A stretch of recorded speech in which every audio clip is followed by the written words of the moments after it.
আসসালামু আলাইকুম। আশা করছি সবাই ভালো আছো।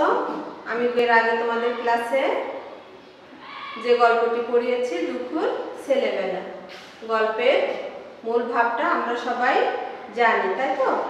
এবং শব্দের অর্থগুলোও শিখে নিয়েছি। কিছু শব্দের অর্থ মিস বোর্ডে লিখেও দেখিয়েছি, কিভাবে লিখতে হয় সেটাও তোমাদের বলে দিয়েছি। আজ আমি করাবো বাক্য তৈরি। বাক্য কিভাবে তৈরি করতে হয়।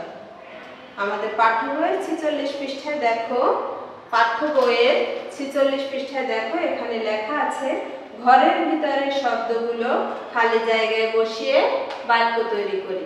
এখানে ঘরের ভিতরের শব্দগুলো খালি জায়গায় বসিয়ে বাক্য তৈরি করতে বলেছে। মিস তোমাদের বোর্ডে দেখাচ্ছি এই শব্দগুলো দিয়ে কিভাবে আমরা বাক্য লিখব। মিস তোমাদের বোর্ডে লিখে দিয়েছি। প্রথম শব্দটা হলো বাদারে। বাদারে দিয়ে আমরা বাক্য লিখছি বনে বাদারে সাপ থাকে। প্রথমে আমরা শব্দটা লিখলাম, হাইফেন দিলাম, বাক্য লিখলাম, দাঁড়ি দিলাম, তাই তো? আমরা এই ফর্মুলাগুলো মেনটেন করব। শব্দ লিখব, হাইফেন দিব, বাক্য লিখব এবং বাক্য যেখানে শেষ হবে সেখানে আমরা দাঁড়ি দিব। আমরা মিস যে বাক্যটাও লিখেছি সেটা হলো বনে বাদারে সাপ থাকে। আমরা ইচ্ছা করলে অন্য বাক্য দিতে পারবো, সেখানে বাক্যের গুণ সঠিকভাবে নিয়ম মেনে তৈরি হতে হবে। পরের শব্দ দেখো ডাসা। ডাসা পেয়ারা খেতে খুব মজা, তাই তো? আসলে ডাসা পেয়ারা খেতে খুব মজা। ডাসা শব্দের অর্থ আমরা শিখেছিলাম কাঁচা ও পাকা মাঝামাঝি। ঠিক সেরকম ডাসা পেয়ারা খেতে খুব মজা। পরের শব্দ টলটলে। তালপুকুরের পানি টলটলে। তালপুকুরের পানি টলটলে। শুধু কি তালপুকুরের পানি টলটলে না, আরো কোথাও টলটলে পানি আছে? আছে। তাহলে টলটলে দিয়ে আমরা অন্য শব্দ, অন্য বাক্য লিখতে পারবো না? আচ্ছা, কিন্তু মিস তারপরে আমরা জানি আমরা এগুলো পারি, আমরা এই বাক্য তৈরিও করতে পারি, কিন্তু মিস আমাদের সুবিধার জন্য, তোমাদের সুবিধার জন্য মিস একটু করে দিলাম। সুরেলা। একটা সুরেলা আওয়াজ শুনলাম। কি শুনলাম? একটা সুরেলা আওয়াজ শুনলাম। এখানেও কি হয়েছে? হাইফেন দাঁড়ি।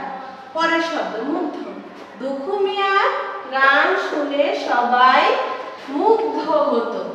দুখু মিয়ার গান শুনে সবাই মুগ্ধ হতো। মক্তব। দুখুদের গ্রামে একটা মক্তব ছিল। কোথায় ছিল? দুখুদের গ্রামে একটা মক্তব ছিল। ঝাঁকড়া। নজরুলের মাথায় ছিল ঝাঁকড়া চুল। নজরুলের মাথায় ছিল ঝাঁকড়া চুল। জাতীয়। শাপলা আমাদের জাতীয় ফুল। আমরা খাতায় এই শব্দগুলো লিখব এবং এভাবে বাক্যগুলো লিখব। মিস আবারও বলে দিচ্ছি। বাদারে। বনে বাদারে সাপ থাকে, তাই তো? আচ্ছা। ডাসা। ডাসা পেয়ারা খেতে খুব মজা। টলটলে। তালপুকুরের পানি টলটলে। সুরেলা। একটা সুরেলা আওয়াজ শুনলাম। মুগ্ধ। দুখু মিয়ার গান শুনে সবাই মুগ্ধ হতো। কার গান শুনে মুগ্ধ হতো? দুখু মিয়ার গান শুনে সবাই মুগ্ধ হতো। মক্তব। দুখুদের গ্রামে একটা মক্তব ছিল। নজরুলের মাথায় ছিল ঝাঁকড়া চুল। এটা কোন শব্দের বাক্য? মিস কিন্তু শব্দ বলিনি।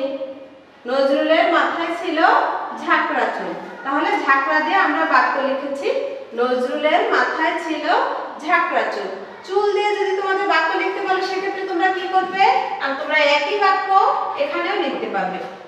যদি চুল দিয়ে লিখতে বলা হয় নজরুলের মাথায় ছিল ঝাঁকড়া চুল, সেটাও হবে। জাতীয়। শাপলা আমাদের জাতীয় ফুল। জাতীয় দিয়ে আমরা আরো বাক্য লিখতে পারি। কাজী নজরুল ইসলাম আমাদের জাতীয় কবি। আরো জাতীয় যে বিষয়গুলো আছে সবই আমরা তুলে নিয়ে আসতে পারি, কিন্তু আমাদের মিস তো বাক্য চেয়েছে একটা বাক্য লিখবো, কিন্তু আমাদের বাক্য শেখার জন্য মিস এই কথাগুলো বললাম যাতে আমরা ভবিষ্যৎ জীবনে বাক্য তৈরি করতে পারি, বাক্যের ব্যবহার করতে পারি। শাপলা, শাপলা আমাদের জাতীয় ফুল হয়ে গেল। শাপলা থেকে আমরা একই বাক্য ব্যবহার করতে পারি। বইয়ের মধ্যে 2 নম্বরে দেখো 46 পৃষ্ঠায় চলে যাব আমরা। 46 পৃষ্ঠায় 2 নম্বরে লেখা আছে ঘরের ভিতরে শব্দগুলো খালি জায়গায় বসিয়ে বাক্য তৈরি করি। ঘরের ভিতরে কি কি শব্দ আছে? বাদাড়ে, ডাসা, টলটলে, সুরেলা, মুগ্ধ, মক্তব, ঝাঁকড়া, জাতীয়। আচ্ছা, এই শব্দগুলো নিচে ফাঁকা জায়গায় বসাবো আমরা এই ফাঁকা জায়গায় বসাবো। ক নম্বরে দেখো কি আছে? তালপুকুরের পানি ড্যাশ। তালপুকুরের পানি কি হবে? বাদারে দিলে হবে?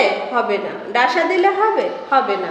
টলটলে, তালপুকুরের পানি টলটলে, তালপুকুরের পানি টলটলে। তাহলে এই টলটলে নিয়ে এসে আমরা এখানে বসিয়ে দেব। এরপরে দেখো খ নম্বরে কি আছে? বনে ড্যাশ সাপ থাকে। বনে বাদারে, প্রথম শব্দটা এখানে এনে বসিয়ে দিলাম। গ নম্বরে আছে কি? নজরুলের মাথায় ড্যাশ চুল। নজরুলের মাথায় কি চুল হতে পারে? ঝাঁকড়া। এই যে দেখো শেষ শব্দের আগের শব্দ ঝাঁকড়া। ঝাঁকড়া নিয়ে এসে এখানে বসিয়ে দেব। নজরুলের মাথায় ছিল ঝাঁকড়া চুল। ঘ নম্বরে দেখো দুখুদের গ্রামে একটা ড্যাশ ছিল। এখানে অনেক কিছুই থাকতে পারে, যে কিছু আমরা মসজিদ ছিল, বন ছিল, তালপুকুর ছিল, কিন্তু আমরা এখানে কি করব? এই যে যেখান থেকে যে শব্দটা মিলবে সেই শব্দটা নিব। এখান থেকে আছে দেখো মক্তব, আমরা মক্তব নিয়ে এসে বসাবো, কারণ তালপুকুর এখানে নেই, মসজিদ নেই, তাই তো? দুখুদের গ্রামে একটা মক্তব ছিল। এরপরে দেখো ড্যাশ পেয়ারা খেতে খুব মজা। আমাদের বই আছে ড্যাশ পেয়ারা। কোন পেয়ারা হবে? ডাসা। ডাসা, এই যে দ্বিতীয় শব্দটা, ডাসা পেয়ারা খেতে খুব মজা। চ নম্বরে দেখো শাপলা আমাদের ড্যাশ ফুল। শাপলা আমাদের জাতীয় ফুল। শাপলা আমাদের জাতীয় ফুল। ছ নম্বরে দেখো দুখু মিয়ার গান শুনে সবাই ড্যাশ হতো। কি হতো? মুগ্ধ হতো। এই যে দেখো এই শব্দটা নিয়ে এসে আমরা এখানে বসাবো। এবারে চলে যাব আমরা শেষ বাক্যে। জ নম্বরে একটা ড্যাশ আওয়াজ শুনলাম। কেমন আওয়াজ? যেহেতু আমাদের বাকি সব শব্দ বসানো হয়ে গেছে, শুধুমাত্র বাকি আছে সুরেলা। সুরেলা এনে এখানে বসাবো। একটা সুরেলা আওয়াজ শুনলাম। কেমন আওয়াজ? একটা সুরেলা আওয়াজ শুনলাম। তাহলে আমরা কয়টা নিয়মের বাক্য শিখলাম আজকে? 2টা নিয়মের বাক্য শিখলাম। প্রথমত শব্দ থেকে বাক্য, দ্বিতীয়ত খালি ঘরে শব্দ বসিয়ে বাক্য। এখানে এক্ষেত্রে দেখো আমরা অনেক ক্ষেত্রে ভুল করে কি করি, হয়তো প্রশ্নে আমাদের কমেন্ট চাওয়া হয় ঘরের ভিতরে শব্দগুলো খালি জায়গায় বসিয়ে বাক্য তৈরি করে। আমরা কি করি সেক্ষেত্রে দাগ নাম্বার দেই, শুধু খালি জায়গায় যে শব্দটা বসবে সেটা বসিয়ে দেই। এই ভুল আমরা করব না, কারণ আমাদের কমান্ডে বলেছে বাক্য তৈরি করতে। সেক্ষেত্রে আমরা পুরো বাক্যটাই লিখব এবং এই শব্দটাও বসাবো। তাহলে আমরা এই বাক্যগুলো আর একবার পড়ি। ক নম্বরে কি আছে? ক থেকে জ পর্যন্ত আর একবার পড়ব। তালপুকুরের পানি টলটলে। তালপুকুরের পানি টলটলে। বনে বাদারে সাপ থাকে। বনে বাদারে সাপ থাকে। নজরুলের মাথায় ছিল ঝাঁকড়া চুল। নজরুলের মাথায় ছিল ঝাঁকড়া চুল। দুখুদের গ্রামে একটা মক্তব ছিল। দুখুদের গ্রামে একটা মক্তব ছিল। ডাসা পেয়ারা খেতে খুব মজা। ডাসা পেয়ারা খেতে খুব মজা। শাপলা আমাদের জাতীয় ফুল। শাপলা আমাদের জাতীয় ফুল। দুখু মিয়ার গান শুনে সবাই মুগ্ধ হতো। দুখু মিয়ার গান শুনে সবাই মুগ্ধ হতো। একটা সুরেলা আওয়াজ শুনলাম। একটা সুরেলা আওয়াজ শুনলাম। তাহলে এখন আমরা এই বাক্যগুলো অবশ্যই বাসায় পড়ব, শিখব এবং লিখব। আর তাছাড়া দৈনন্দিন জীবনে আমরা যে শব্দগুলো পাই সেই শব্দগুলো কিভাবে বাক্যে ব্যবহার করা যায় তার চেষ্টা করব, যাতে বাস্তব জীবনে আমরা এই শব্দগুলো ব্যবহার করতে পারি, একটা শব্দ থেকে বাক্য তৈরি করতে পারি, সেভাবে আমরা কাজ করব। সবাই ভালো থাকবো।